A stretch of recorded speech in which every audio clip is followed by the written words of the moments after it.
अस्सलाम वालेकुम, मैं हूं मुनीज़ा जहांगीर और आप देख रहे हैं प्रोग्राम स्पॉटलाइट। नाजरीन, आज लाहौर हाई कोर्ट ने 3 मार्च तक इमरान खान की हिफाजती ज़मानत जो है वो मंजूर कर ली है।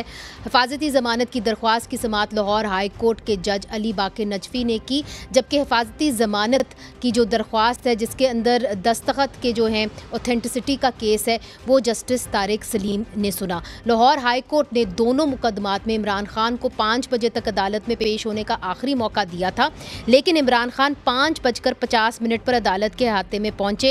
अदालत से दरख्वास्त की गई कि इमरान खान की हाज़िरी कबूल कर लें, ताहम अदालत ने यह कहा कि इमरान खान को हर सूरत अदालत के कमरे के अंदर आना होगा। आखिरकार फिर वो 7:30 पर इमरान खान साहब जो हैं वो कमरे अदालत में आए और जो बेंच था वो उनका वेट करता रहा। तो इस हवाले से जो है इमरान खान साहब के ऊपर तनकीद भी की जा रही है, अदालतों के ऊपर भी तनकीद की जा रही है। कुछ ही दिन पहले मरियम नवाज साहिबा ने एक इंटरव्यू दिया, उसके अंदर उन्होंने क्या कहा ये आपको दिखाता। कानून को अंधा होता है ये सुना है, लेकिन उस वक्त कानून ने जनरल फैज़ की ऐनक लगाई हुई थी। एक जो इसको सहूलत मिलती है, मुझे तो ये डर था कि कई कोर्ट ये ना कह दे कि ज़मान पाक में एक रजिस्ट्री खोल लें कोर्ट की, ताकि इनको वहाँ अदालत ना आना पड़े। दूसरी तरफ नाजरीन, सदर पाकिस्तान डॉक्टर आरिफ अलवी ने खैबर पख्तूनख्वा और पंजाब असम्बलियों के इंतखाबात की तारीख का ऐलान कर दिया है। सदर पाकिस्तान के मुताबिक दोनों सूबाई असम्बलियों में इंतखाबात 9 अप्रैल को होंगे। सदर की तरफ से ऐलान के बाद इलेक्शन कमीशन ऑफ पाकिस्तान ने कल अहम इजलास अब तलब कर लिया है। अब सवाल ये है कि क्या सदर सूबाई असम्बलियों के इंतखाबात की तारीख दे सकते हैं? सदर की तरफ से तारीख का ऐलान करके आइन से जो है वो तजावुज़ तो नहीं किया गया, और इन सवालात के जवाबात के लिए हमने मुल्क के मायनाज कानून दानों को बुलाया है, चूँकि जो अब बहस अदालतों के कमरों के अंदर होने लगी है वो हम आज आपको स्पॉटलाइट के अंदर अपनी स्क्रीन के ऊपर दिखाएंगे। इस वक्त हमारे साथ मौजूद हैं तहरीक इंसाफ के सेनेटर बैरिस्टर अली ज़फ़र साहब, जो सेनेट की कमेटी बराए लॉ एंड जस्टिस के चेयरपर्सन हैं। डॉक्टर खालिद रांझा साहब ने हमें ज्वाइन किया है, माहिर कानून हैं और साबिक वफाकी वज़ीर कानून हैं। हसन रज़ा पाशा साहब इस वक्त हमारे साथ स्टूडियोज़ में मौजूद है, पाकिस्तान बार काउंसिल की एग्जीक्यूटिव कमेटी के चेयरपर्सन हैं। रशीद रिजवी साहब हमें कराची से ज्वाइन कर रहे हैं, साबिक सदर हैं सुप्रीम कोर्ट बार एसोसिएशन के। और हसन रज़ा पाशा साहब भी एक साबिक जज हैं लाहौर हाई कोर्ट के। आप सबका बहुत बहुत शुक्रिया कि आज आप आए और सबकी नज़रें कानून की तरफ हैं, अदालतों की तरफ हैं। तो आज जो सवाल किया जा रहा है, अली ज़फ़र साहब आपसे शुरू करती हूँ, चूँकि आपका ताल्लुक़ पाकिस्तान तहरीक इंसाफ से भी है। क्या सदर के पास ये इख्तियार है कि वो इलेक्शन की डेट दे सकते हैं, जिस तरह के आज उन्होंने 9 अप्रैल की डेट दे दी है? जी बिल्कुल है, और इसको मैं थोड़ा एक्सप्लेन करता हूँ। आइन में सबसे पहले तो लिखा गया है कि 90 दिन के अंदर अंदर इलेक्शन कराना है, और ये इलेक्शन कमीशन भी, गवर्नर भी और जज साहिबान भी इस पे, जो हाई कोर्ट के जज साहिबान है वो भी, उन्हें भी इस पे एक कंसेंसस है जी। जहां तक पंजाब असेंबली का ताल्लुक है, हाई कोर्ट में सवाल ये उठा कि जब 90 दिन के अंदर इलेक्शन कराना है तो ऐलान इसका किसने करना है। हाई कोर्ट ने ये फैसला किया कि आइन की तशरीह के मुताबिक ये इलेक्शन कमीशन ऑफ पाकिस्तान ने ही अनाउंस करना है। इलेक्शन कमीशन ऑफ पाकिस्तान ने स्वाबदीद नहीं, ये अनाउंस करना है उन्होंने, ये उनकी जिम्मेदारी है कि 90 दिन के अंदर इलेक्शन अनाउंस करें। ठीक है। अब उसके बाद ये हुआ कि इलेक्शन कमीशन ऑफ पाकिस्तान ने ये फैसला मानने से इनकार कर दिया, और वो एक तरह से डिले करते रहे और टाइम 90 दिन का गुजरता गया।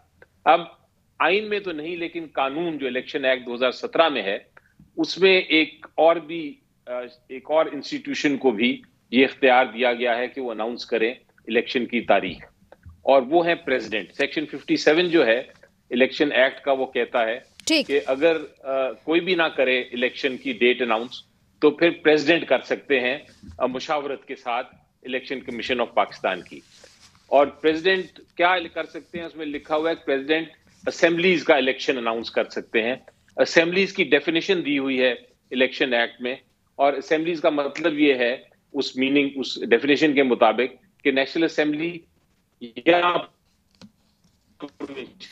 जी, आप कह रहे हैं प्रोविंशियल असेंबली, आवाज कट रही मगर बात समझ आ जो है वो जी जी। तो अब एक सवाल प्रेसिडेंट साहब ने कि दुरुस्त तरीके से ये अपना इख्तियार इस्तेमाल किया। उन्होंने देखा कि इलेक्शन कमीशन ऑफ पाकिस्तान अदालत का फैसला मान नहीं रही, अनाउंस कर नहीं रही तारीख, गवर्नर साहब अनाउंस नहीं कर रहे, तो मैं फिर अपना सेक्शन 57 के तहत मैं अनाउंस कर देता हूं। उन्होंने इनवाइट किया इलेक्शन कमीशन को कि इलेक्शन कमीशन उनको आके मुशावरत करे उनके साथ, लेकिन इलेक्शन कमीशन ने नहीं किया तो वो कर सकते हैं। ये जो आपने बात की बड़ी अहम है। अगर आप सबकी इजाज़त हो, रांझा साहब भी बैठे हुए हैं, बड़े सीनियर वकील हैं, फिर हमारे साथ रशीद रिजवी साहब है, बहुत ही सीनियर वकील हैं। आप सबका और आपका भी अगर इजाज़त हो तो इरफान कादिर साहब ने ज्वाइन कर लिया। मैं चाह रही हूँ कि दोनों पार्टीज़ का मौक़िफ़ आ जाए, फिर हम अपने कानूनदानों के साथ चलें और उनसे पूछें। इरफान कादिर साहब, आपने सुनी होगी अली ज़फ़र साहब की बात। वो ये कहते हैं कि सदर पाकिस्तान ने अपना इख्तियार इस्तेमाल किया और इलेक्शन एक्ट के तहत उन्होंने जो 57 रूल है, नोटिफिकेशन ऑफ इलेक्शन प्रोग्राम, उसके तहत उन्होंने सूबाई असम्बलियों का जो है वो इलेक्शन डेट अनाउंस कर दी है अप्रैल 9 की। तो उनका ये इख्तियार है कानून के तहत कि वो इलेक्शन डेट दे सकते हैं। हाँ, तो इस पे अगर वहाँ लिखा हुआ है उस जगह पे कि वो दे सकते हैं, तो प्रेसिडेंट का जो इख्तियार है वो तो कॉन्स्टिट्यूशन से निकलेगा ना, वो कोई स्टैट्यूट से या रूल से तो नहीं निकलेगा ना। ओवरऑल अगर आप कॉन्स्टिट्यूशन को देखें तो बहुत सारी जगह पे प्रेसिडेंट का नाम इस्तेमाल हुआ है, और specially with regard to many things के जो चीजें होती हैं they are done in the name of the president, सदर के नाम से की जाती हैं। लेकिन प्रेसिडेंट के साथ पूरा एक मशीनरी है जो प्रेसिडेंट को असिस्ट करती है, प्रेसिडेंट को बताती है। मतलब सबसे पहला तो पीयर में प्राइम मिनिस्टर साहब जो हैं वो उनको एडवाइस करते हैं, और वो independently of advice of prime minister तो कुछ नहीं कर सकते, एक्सेप्टिंग कि आर्टिकल 48(2) में वो जो डिस्क्रेशनरी स्फीयर है प्रेसिडेंट का under the constitution, that is an only exception to the advice of the prime minister. और anything done under the statute जहाँ पे कि सदर का नाम यूज होना है कि उन्होंने इलेक्शन की डेट दे दी है, तो ये इस तरह के प्रोविजंस हैं जहाँ पे कि एक लीगल फिक्शन इंट्रोड्यूस की गई है कि भाई सारे इंग्लिस्तान में जो कोई भी चीज होती है तो that is done in the name of the queen, in the name of the king. मैं आपकी बात समझ गई। ठीक है, तो आप कह रहे हैं कि हाँ, आइन जो है वो इज द अम्ब्रेला, और उसके नीचे सारे रूल्स आते हैं, तो आइन को तो आप इग्नोर नहीं कर सकते, वो रूल इग्नोर नहीं कर सकते। जी बिल्कुल, और आइन में साफ लिखा हुआ है कि प्रेसिडेंट साहब जो है वो अपने फंक्शंस की जब भी अदायगी करेंगे तो that will be in advice of the prime minister, not in violation of the advice और in a manner different from the advice. अच्छा, हमारे साथ ही रहिएगा इरफान कादिर साहब। हमारे साथ रशीद रिजवी साहब भी हैं, खालिद रांझा साहब भी हैं। खालिद रांझा साहब, आपकी जानिब आऊँगी। आपने अली ज़फ़र साहब की भी बात सुनी, इरफान कादिर साहब की भी बात सुनी, तो इसके ऊपर आपकी क्या राय है? क्या सदर पाकिस्तान का ये इख्तियार है कि वो इलेक्शन डेट अनाउंस कर सकते हैं पाकिस्तान के आइन और रूल्स के मुताबिक? मेरा ख्याल है इसमें आप एक सवाल करेंगी, क्या ये हुक्म जो है सदर साहब का ये मावरा कानून है, और कानून जो है that includes both the constitution and the law, और इसमें जो भी ऑर्डर पास किया गया that is within the parameters of law, number one. Number two is कि he is head of the state, not a head of political party, और जो head of the state है इन हालात में मैं समझता हूँ कि he has the right to control things, he is answerable for whatever happens in the country, और उन्होंने ये फैसला दुरुस्त किया है by giving a date for elections। ठीक, तो आपका ये कहना है कि कानून के दायरे के अंदर रहते हुए सदर पाकिस्तान ने ये फैसला किया है। रशीद रिजवी साहब, आप क्या कहेंगे इस पे? देखें, दो कानून होते हैं, एक आईनी होता है और एक सबऑर्डिनेट लेजिस्लेशन होता है। अब अगर आप देखेंगे कॉन्स्टिट्यूशन में इलेक्शन कराना ये कॉन्स्टिट्यूशनल फंक्शन है, ये कॉन्स्टिट्यूशनल मैंडेट है, ये किसी सबऑर्डिनेट लेजिस्लेशन से इलेक्शन नहीं होता है। और उसके उस स्कोप में देखेंगे तो सदर के कोई अख्तियार नहीं है अलावा नेशनल असेंबली के डिसोल्यूशन के बाद वो इलेक्शन की डेट दे। नेशनल असेंबली की डेट दे सकता है, लेकिन प्रोविंशियल असेंबली की आर्टिकल 2 to 4 में ये खामोश है आइन कि कौन इलेक्शन करेगा। अगर सबऑर्डिनेट लेजिस्लेशन में भी अगर इख्तियारात दे दिया गया है तो वो अब एग्जामिन करना पड़ेगा उसको कि सेक्शन 56, 57 जो भी अली ज़फ़र साहब ने रेफर किया है वो उससे पहले इसके अलावा भी प्रेसिडेंट के बहुत से अपीलेट अथॉरिटी हैं, लेकिन वो कॉन्स्टिट्यूशनल फंक्शंस में नहीं आते हैं। Holding of election is a constitutional function. क्या वो सबऑर्डिनेट लेजिस्लेशन से ये इख्तियार इस्तेमाल कर सकता है अपना, जो कॉन्स्टिट्यूशन उसको नहीं दे रहा है? ये एक डिबेटेबल क्वेश्चन है जो मैं समझता हूँ कि अब सुप्रीम कोर्ट में जाएगा ये। तो आप ये कह रहे हैं कि ये सारा मामला सुप्रीम कोर्ट में जाएगा और अभी हम इसके ऊपर किसी हतमी राय पे नहीं पहुंच सकते कि क्या सदर पाकिस्तान जो है उनका ये अथॉरिटी थी या उनका ये इख्तियार था कि वो इलेक्शन डेट अनाउंस कर सकते हैं कि नहीं कर सकते। It depends really on how you interpret the constitution and the rules. लेकिन उसमें भी देखें with consultation with election commission. Absolutely, जो हुई नहीं, एक मीटिंग कंसल्टेशन तो हुई नहीं जी हुई नहीं है। ठीक, तो हसन रज़ा पाशा साहब, चूँकि पाकिस्तान बार काउंसिल एक बहुत ही अहम इदारा है और सारे जो वकला हैं वो पाकिस्तान बार काउंसिल की एक एक कॉल के ऊपर सड़कों पे भी आ जाते हैं, एहतजाज भी करते हैं। मुझे ये बताइए कि पाकिस्तान बार काउंसिल इस मामले को कैसे देख रहा है? मैं समझता हूँ कि जनाब रिजवी साहब ने जो फरमाया, मैं उनकी बात को सेकंड करते हुए आगे बढ़ाऊँगा बात को कि सदर मुमलिकत ने सेक्शन 57 इलेक्शन एक्ट 2017 पे निसार करके ये ऑर्डर पास किया जी कि डेट दे दी 9 अप्रैल की। उसमें स्पेसिफ़िकली वर्ड शेल लिखा है कि वो इलेक्शन कमीशन के साथ कंसल्ट करने के बाद अनाउंस करेंगे। ठीक है, वर्ड शेल इज़ मेंशन, बिल्कुल है। अब उसका जवाब ये बना रहे हैं कि वो उन्होंने लेटर लिखा और इलेक्शन कमीशन ने माजरत कर ली कंसल्टेशन प्रोसेस में शामिल होने की, तो इसलिए मैं ये इख्तियार इन्वोक कर रहा हूँ। लेकिन सबऑर्डिनेट जो लॉ है वो बिल्कुल खामोश है कि अगर कोई एक फरीक जो कि ज़रूरी फरीक है इलेक्शन कमीशन, वो इनकार कर देता है या किसी वजह से वो कंसल्टेंसी प्रोसेस में शामिल नहीं होता, तो आगे क्या है? आगे बिल्कुल खामोशी है। वर्ड जनरल इलेक्शन लिखा है नंबर 1। क्या 2 असेंबलियों के इलेक्शन को जनरल इलेक्शन कंसिडर करेंगे?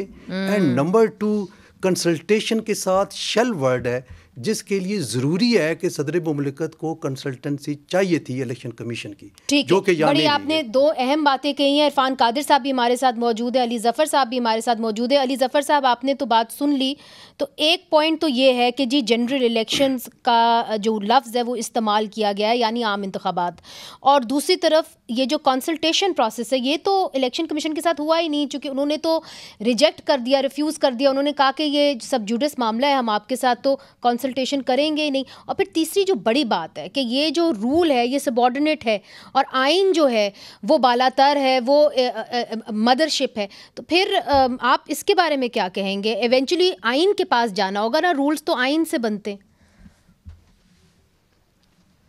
जी देखें मुनीज़े, बड़ा क्लैरिटी है, एक चीज पे तो कंसेंसस है कि किसी ना किसी ने तो अनाउंस करना है, किसी ना किसी ने अनाउंस करना है कि 90 दिन में इलेक्शन होना है कि नहीं, चाहे वो गवर्नर हो, चाहे वो इलेक्शन कमीशन ऑफ पाकिस्तान हो या प्रेसिडेंट हो। ये तो नहीं हो सकता कि कोई अनाउंस ही ना करे या कोई अनाउंस करने की किसी के पास ताकत ही ना हो और इलेक्शन 10 साल तक बैठे रहें उसी तरह, 10 साल तक इलेक्शन ही ना हो क्योंकि कोई अनाउंस नहीं कर सकता। हाई कोर्ट ने इसकी तशरीह कर दी है और कहा है कि आइन के तहत इलेक्शन कमीशन ऑफ पाकिस्तान के पास ताकत है। लेकिन हमने देखा बदकिस्मती से कि आइन की खिलाफ वर्जी करते हुए इलेक्शन कमीशन ऑफ पाकिस्तान ने ये इलेक्शन नहीं अनाउंस किया। ठीक, अब सवाल पैदा होता है कि इलेक्शन कमीशन ऑफ पाकिस्तान ना करे तो फिर क्या होगा उस सिचुएशन में? आपने 3 सवाल पूछे। आपने कहा सबसे पहले तो अगर आइन जो है वो अगर इसके ऊपर साइलेंट हो, आइन कोई बात ना करे, तो फिर क्या सबऑर्डिनेट लेजिस्लेशन उस गैप को फिल कर सकती है, उस कमी को पूरा कर सकती है? जवाब है बिल्कुल कर सकती है।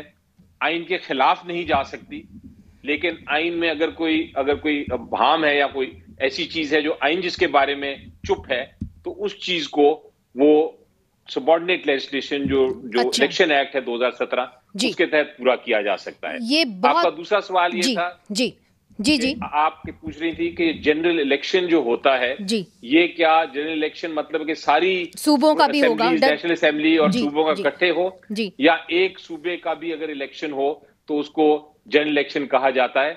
आइन में अगर एक सूबे का भी इलेक्शन हो तो उसको जनरल इलेक्शन कहा जाता है। तीसरी चीज थी कंसल्टेशन। जी, आपने ये कहा कि प्रेसिडेंट साहब ने कंसल्ट नहीं किया। जी, इस सिचुएशन में कंसल्टेशन का ये मतलब नहीं है कि आपने इंतजार ही करना है हर सूरत में दूसरी पार्टी का। दूसरी पार्टी अगर इनकार कर दे और कंसल्ट ना करे तो जो अपॉइंटिंग अथॉरिटी है या जिस अथॉरिटी ने डिक्लेयर करनी है डेट, वो फिर कह सकती है कि चूंकि वो मेरे पास आ नहीं रहे इसलिए मैंने अपनी उनकी कंसल्टेशन की मुझे अब जरूरत नहीं, मैं अब अनाउंस कर सकता हूं। दूसरी चीज अहम ये है कि इलेक्शन कमीशन ऑफ पाकिस्तान से कंसल्टेंसी की इसलिए भी ज्यादा जरूरत नहीं क्योंकि इलेक्शन कमीशन ऑफ पाकिस्तान ने एक खत लिख दिया हुआ है गवर्नर को और उसमें ये कहा है, दो चीजें कही हैं। एक चीज ये कही है गवर्नर को कि जनाब 90 दिन में इलेक्शन होने हैं, और दूसरी चीज खुद ही तारीख दे दी है उसमें कि हमारे ख्याल के मुताबिक 9 और 13 अप्रैल के दरमियान इलेक्शन की कोई डेट अनाउंस होनी चाहिए। जब इलेक्शन कमीशन ऑफ पाकिस्तान ये खत लिख दे तो उसके बाद जो प्रेसिडेंट साहब हैं उन्होंने कंसल्टेशन के लिए कहा, उन्हें बुलाया। जब उन्होंने इनकार किया तो मेरा ख्याल के मुताबिक प्रेसिडेंट साहब ने अपनी जिम्मेदारी, आईनी जिम्मेदारी पूरी की है। इरफान कादिर साहब, आपने अली जफर साहब की बात सुनी। उन्होंने कहा जब सबॉर्डिनेट लॉ, सबॉर्डिनेट रूल जो होता है और वो अगर आइन की खिलाफ वर्जी ना कर रहा हो, जिस तरह रांझा साहब भी कह रहे हैं, तो फिर उस सूरत के अंदर अगर कोई अभाम है तो फिर आइन अगर खामोश है तो आप सबॉर्डिनेट लॉ के तहत आगे बढ़ सकते हैं। और कंसल्टेशन का जिस तरह उन्होंने कहा कि जी अगर उन्होंने जवाब ही नहीं दिया तो फिर जो सदर पाकिस्तान है अपॉइंटिंग अथॉरिटी वो ऐलान कर सकते। अली जफर साहब जो है ना, ये प्रोविजंस को बहुत लिटरली देख रहे हैं, और अगर हम प्योरली लिटरल इंटरप्रिटेशन भी करें तो वो जो रशीद रिजवी साहब का व्यू है मेरे नजदीक वो ज्यादा सही है, क्योंकि वो कहते हैं कि एक चीज जिसका जिक्र आइन में है ही नहीं और जो सबॉर्डिनेट लेजिस्लेशन में आप डाल रहे हैं जो कि बिल्कुल इनकंसिस्टेंट लग रही है, तो इसलिए मैं अली जफर साहब की इस बात से अपेरेंटली एग्री नहीं करता। लेकिन मैं ये बताना चाहता हूँ कि रेफरेंस टू द कॉन्टेक्स्ट इसमें बहुत इंपॉर्टेंट है। वो ये है कि एक ऐसी पार्टी जिसने कोशिश की कि वोट ऑफ नो कॉन्फिडेंस पे वोट ही ना हो, वोटिंग रोक दी जाए, और सुप्रीम कोर्ट को कहना पड़ा कि उन्होंने कॉन्स्टिट्यूशन की ना सिर्फ के वायलेशन किया बल्कि एक जज ने कहा कि this was a fraud on the constitution, और उन्होंने फिर असेंबली को तहलील तक कर दिया ताकि इलेक्शंस हो। तो ये जो सदर साहब हैं ये उस पार्टी के स्पोक्समैन बन चुके हैं सारी चीज में। अगर सियाको सबाक को देखें तो प्रेसिडेंट को इस तरह से इन मामलात में नहीं आना चाहिए। और थोड़ी देर के लिए सर कत्ता कलामी माफ, क्या चूंकि आप ज़ाहिर वज़ीर आज़म को एडवाइस करते हैं, ये भी बात की गई कि जी हम इम्पीचमेंट भी कर सकते हैं, इम्पीचमेंट की तरफ भी जा सकते हैं। राना सनाउल्लाह साहब ने कहा जी कि सदर पाकिस्तान को बाज आ जाना चाहिए, नहीं करना चाहिए। तो क्या पाकिस्तान मुस्लिम लीग नून कुछ ऐसा भी सोच रही है कि सदर के ख़िलाफ़ जो है कानूनी कार्रवाई कर सकते हैं इसके बाद?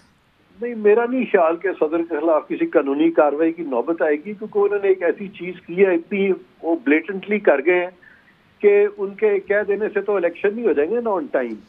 वो तो एक्चुअली ऑन द ग्राउंड देखना ना कि इलेक्शन कमीशन आया इलेक्शन करा भी सकती है इस कम मुद्दत में, खास तौर पे जिस किस्म के सर्कमस्टांसेस उनके सामने हैं कि अभी बाई इलेक्शंस का भी टाइम रहता है, अभी बहुत सारे नेशनल असेंबली के भी इलेक्शन है मुख्तलिफ औकात में, ये सारा प्रैक्टिकलिटीज तो इलेक्शन कमीशन ने देखनी है।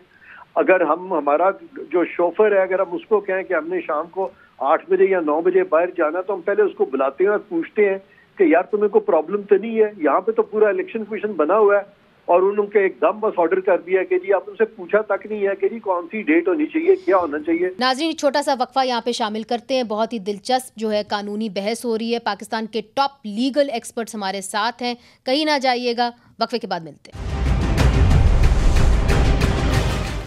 वेलकम बैक नाजरीन। पाकिस्तान के टॉप लीगल एक्सपर्ट्स इस वक्त हमारे साथ मौजूद हैं। इरफान साहब, एक और बात भी हो रही है आपके वकीलों के हलकों में, आप सब जो हैं, आप सब वकील हैं, आप मेरे से बेहतर जानते होंगे। ये कहा जा रहा है कि जी आर्टिकल 232 शिक नंबर 6 जिसके अंदर proclamation of emergency on account of war internal disturbance, इसको भी इन्वोक किया जा सकता है और तमाम इलेक्शंस को 1 साल आगे फिर 6 महीने और एक्सटेंड किया जा सकता है। कोई ऐसी कंसल्टेशन, कोई ऐसी बातचीत हो रही है हुकूमती हलकों के अंदर? नहीं, पहली बात तो ये है कि अगर ऐसी कोई कंसल्टेशन होगी तो मैं आपसे थोड़ा ही डिस्क्लोज करूंगा कि कोई हुई है कि नहीं हुई। जी सर, मगर मेरी तो कोशिश रहेगी ना कि आपसे बात निकलवाऊं। तो लिहाजा इस तरह के सवाल, मेरी रिक्वेस्ट है आपसे कि आप विद utmost रिस्पेक्ट कह रहा हूँ कि अगर मुझसे ना पूछे तो बेहतर है। मगर सर इज देयर मैं समझ गई, मगर क्या मगर चले आपकी राय के अंदर जो आर्टिकल 232 है क्या उसको इन्वोक किया जा सकता है जो मौजूदा हालात हैं? नहीं, मैं इस पे कोई राय नहीं दूंगा क्योंकि मेरे सामने जब तक सारे फैक्ट्स नहीं होंगे I will just keep quiet on this. लेकिन ये है कि अगर सूबे जो है वो आइन के मुताबिक ना चल रहे हो तो आर्टिकल 234 भी है जिसमें कि गवर्नर्स रूल भी इम्पोज किया जा सकता है सूबों में। तो बहुत सारे ऑप्शंस हैं, एक ऑप्शन नहीं है। खालिद रांझा साहब, आपने बात सुन ली। दोनों वकला जो हैं, एक पाकिस्तान मुस्लिम लीग नून को एडवाइस कर रहे हैं, दूसरे अली जफर साहब सेनेटर हैं।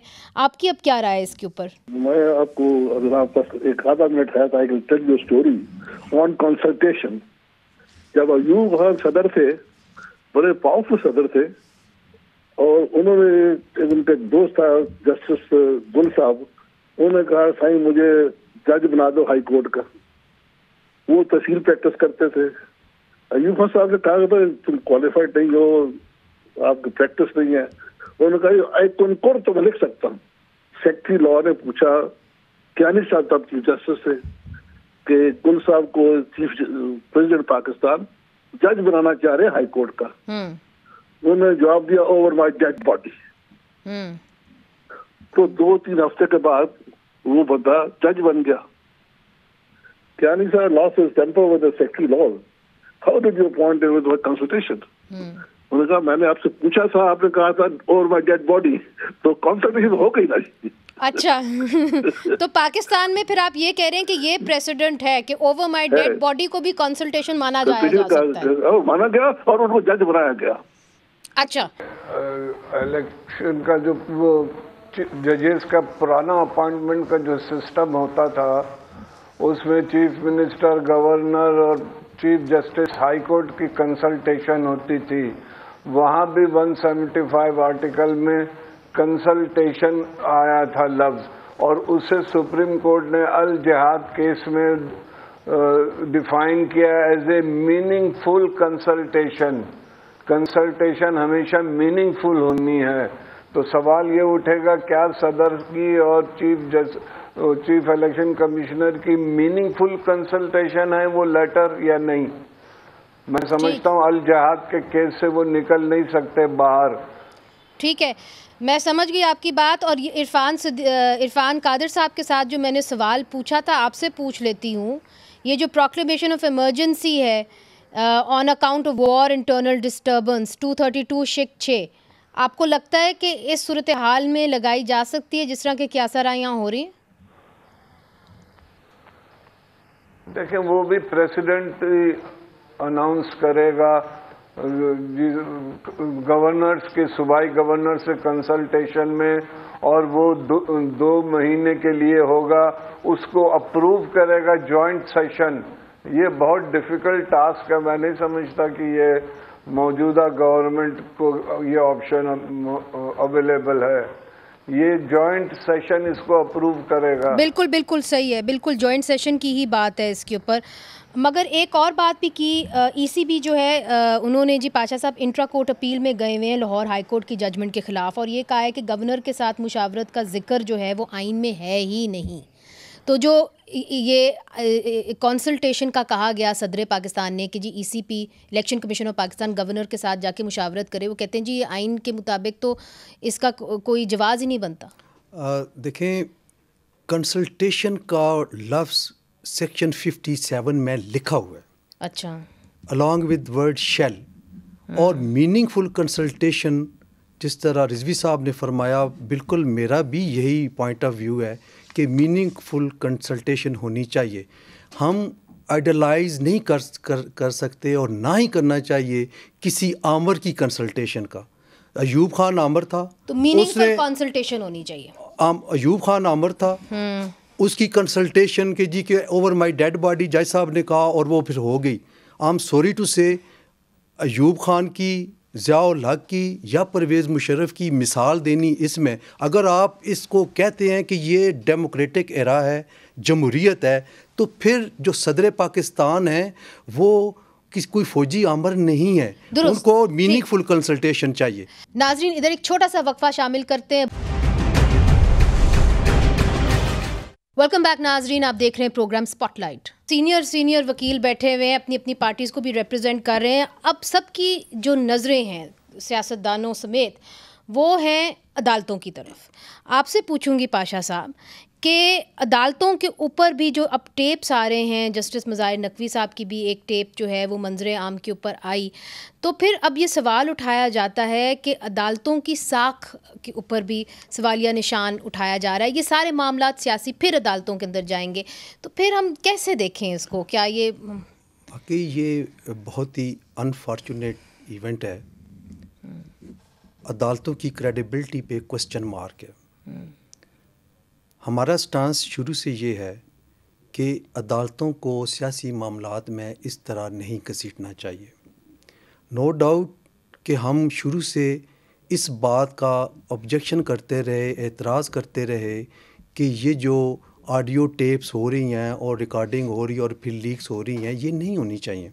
आज खान साहब ने इस हवाले से एक ख़त भी लिखा है। बिल्कुल उन्होंने लिखा, लेकिन अफसोसनाक बात यह है कि 3.25 साल मोहतरम खान साहब ने इस बात को जस्टिफिकेशन करते रहे कि एजेंसीज जो मुल्की हैं उनको ये इख्तियार है कि वो करें।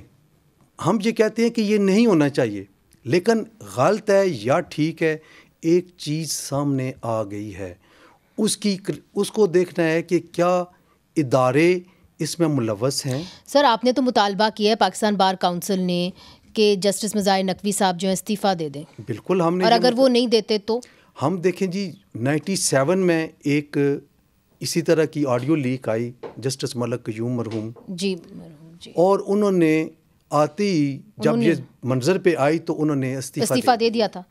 मगर इस वक्त तो उन्होंने आपका मुतालबा नहीं माना, तो अब आपका अगला जो है स्टेप क्या होगा? हमें इस बात की तशवीश है कि honourable supreme court of Pakistan ने अभी तक इस पे अपना कोई मौक़िफ़ नहीं दिया। एमरजेंसी मीटिंग हमने तमाम बार कौंसिल की तो तब आपका फैसला होगा और इंशाल्लाह एक मुत्तफ़िका नया अमल तय करेंगे इस हवाले से कि आगे हमने किस तरह बढ़ना है। अली ज़फ़र साहब, आप मज़ाहिर नकवी साहब, जस्टिस मज़ाहिर नकवी साहब की ऑडियो टेप को कैसे देखते हैं? चूँकि आपके तो इत्तेहादी हैं परवेज़ इलाही साहब, आप समझते हैं कि उनको इस्तीफ़ा दे देना चाहिए था?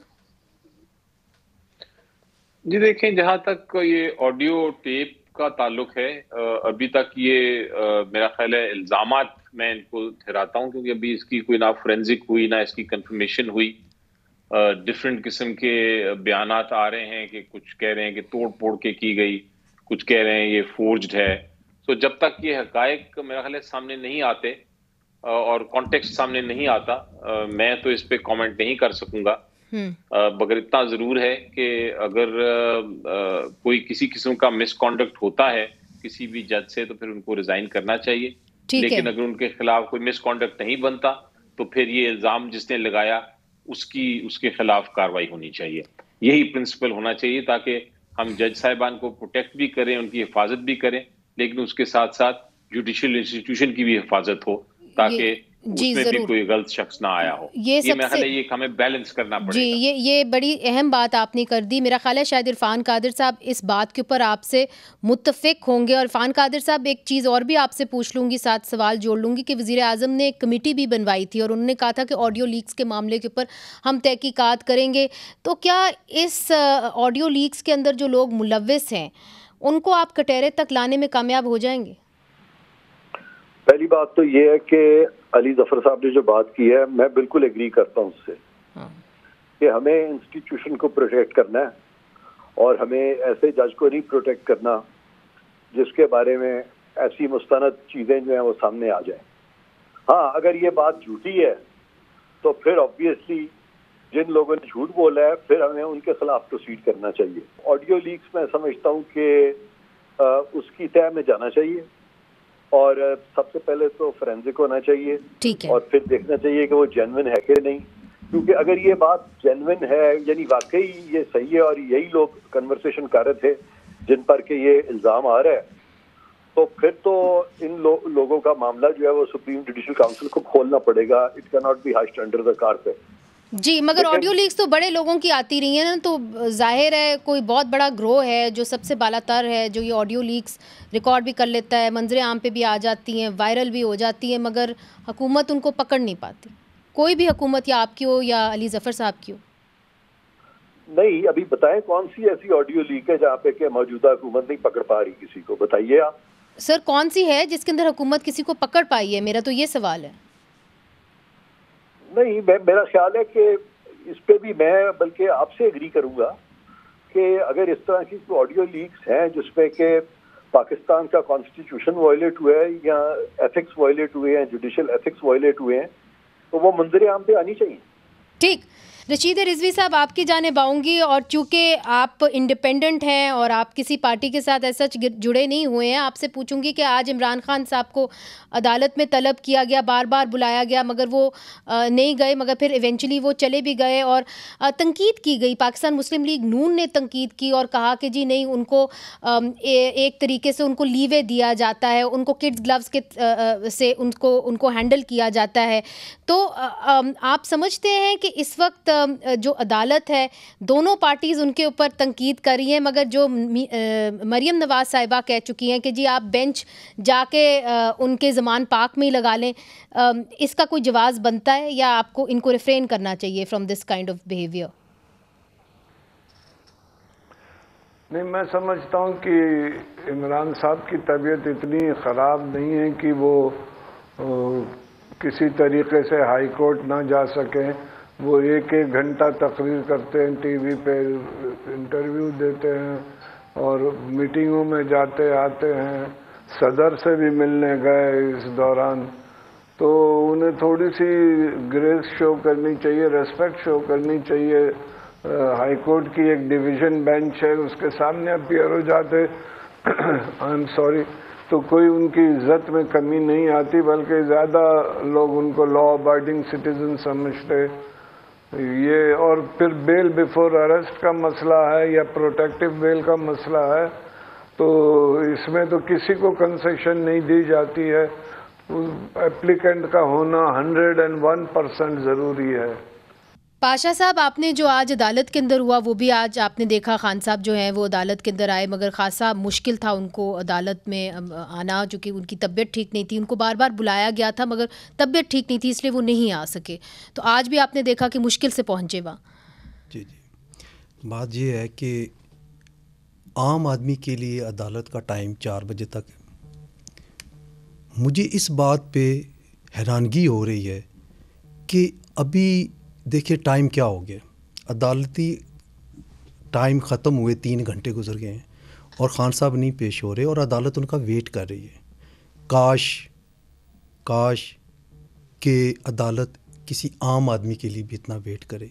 32 साल हो गए हैं मुझे बीइंग स्टूडेंट ऑफ लॉ, 32 साल से मैं प्रैक्टिस कर रहा हूँ।